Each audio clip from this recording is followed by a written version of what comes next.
What is up guys, Jarv here, back today jumping into Destiny. In today's video we have an absolutely huge preview of Season 23. In today's video we cover everything you can expect for the up and coming season, including Fireteam Finder, the updates to the core playlists and Crucible, the brand new dungeon, as well as sweeping changes across weapons and exotics. So be sure to stick around and enjoy the video. If you do enjoy the video, be sure to leave a comment and rating down below, and remember to subscribe for more Destiny 2 content. We are fast approaching 200,000 subscribers, so make sure to hit that red button and ring that bell to ensure you don't miss an update. But without further delay guys, let's jump into the video. Now, throughout the course of the year, we get 4 incredible seasons. Season 23 is in fact the last season in Destiny 2's history, with episodes taking over upon the launch of the final shape in 2024.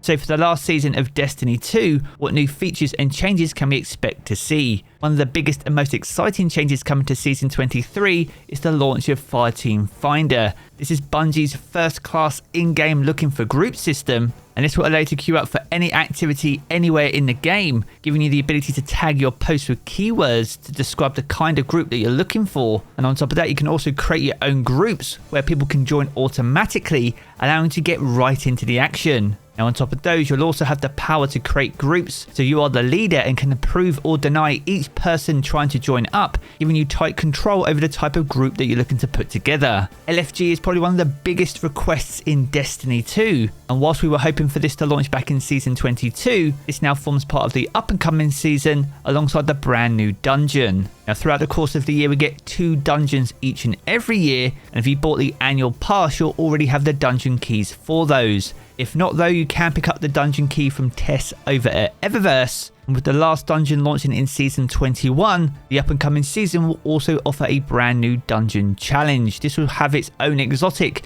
and huge collection of weapons and armor to earn, on top of its own seal and title. Dungeons are some of the best end-game content that Destiny has to offer, except this time around we'll have our own LFG system in-game in order to help us get our fire teams together to get those activities done. Now throughout the course of the year, Bungie have done a lot of work rebalancing the objectives and rewards throughout all the core activities since the launch of Lightfall, and going into the final season of the year, Bungie are dedicating a huge amount of effort and development time towards a more ritual focused season. Now since the launch of Season of Defiance, Bungie have done a lot of work with streamlining a lot of the core systems and currencies when it comes to seasons. Season of the Deep saw the introduction of deep dives and also pressure trials, which represent fresh experiments for Destiny 2's content. And moving forward, Bungie are continuing to develop upon community responses and have reinforced that on their track when it comes to the up and coming season. And they'll be rolling something out very new and different for Season 23. Now in keeping with some of the updates to the ritual activities, Bungie are also introducing a brand new Iron Banner mode for Season 23. This comes in the form of Tribute. Now Tribute is a supremacy based game mode where players are able to deposit crests at tribute stations to earn points for their team. Now if you're able to bank many crests at the same time, this can trigger a hunt phase which activates a special tribute station and increases the value of all crests deposited for 1 minute of glorious chaotic gameplay. Now much like in the most recent Iron Banner game modes, Guardians won't be the only thing guarding those high value tribute stations, and Kaitor will have a Cabal forces waiting for us.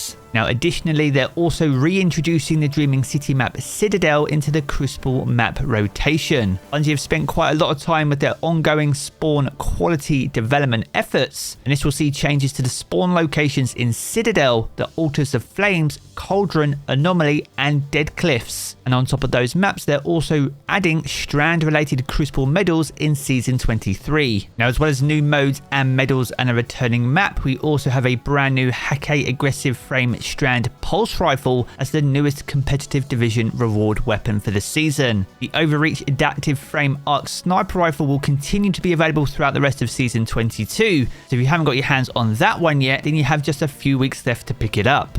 Now starting in Season 23, Banshee 44 will now start offering focusing options for selected Foundry weapons. Gunsmith Focusing is designed to offer players a way to chase their dream god rolls on older Foundry weapons, whilst also reducing the absolutely huge Legendary World loot pool. Now, initially, Banshee 44's offerings will be from weapons from Season 16 onwards, with the Season 23 loot pool focusing on weapons from the Suros, Hake, Weist, and Olamon foundries. Now, Banshee 44 will offer 2 foundries at each time, each and every day, which resets at the daily reset time. Now, these would change over the course of 4 days, with the rotation eventually resetting. Now, these will cost 3 gunsmith engrams and 5,000 glimmer, and the rotation is also subject to change as Bungie adds more foundries over future releases. Now, what you would have noticed is that by focusing engrams, these no longer cost legendary shards. This is because starting in Season 23, Bungie is slowly removing legendary shards from Destiny 2. So starting in Season 23, non-adept focusing will cost ritual engrams and glimmer only, and focusing adept weapons will still require 7 wins on a Trials Passages or Nightfall Ciphers. Now, Bungie did provide a table showing us how much ritual weapons, standard ritual weapons, legacy armor,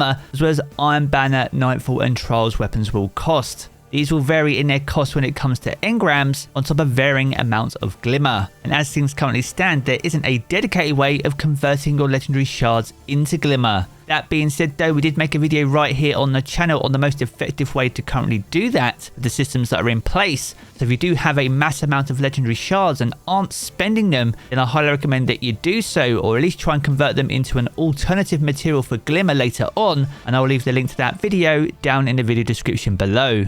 Now, each and every season we do also get a brand new seasonal artifact, and that will also continue in Season 23. And for you stasis lovers out there, stasis abilities will be the main focus for the up and coming season. Not only will there be seasonal artifact perks, which feature stasis perks, but on top of that, Bungie also have some stasis ability changes in the works. These include changes to Glacier Quake, Frost Pulse, Winter's Shroud, the Glacier Grenade, as well as a lot more. And in typical Bungie fashion, you can fully expect a preview of the up-and-coming artifact and abilities, so keep your peepers peeled for that as we get closer to the launch of Season 23. Now, the up-and-coming season will also see changes to legendary and exotic sparrows, with them now having 2 speed options moving forward, one which will match the speed of the always-on-time exotic sparrow, and one to match the older high speed that was available. This will give the player a choice between handling and speed control, and as well as that, all legendary and exotic sparrows will also move from having 100 health to 150 health to make them more durable and to also match the always-on-time's health pool.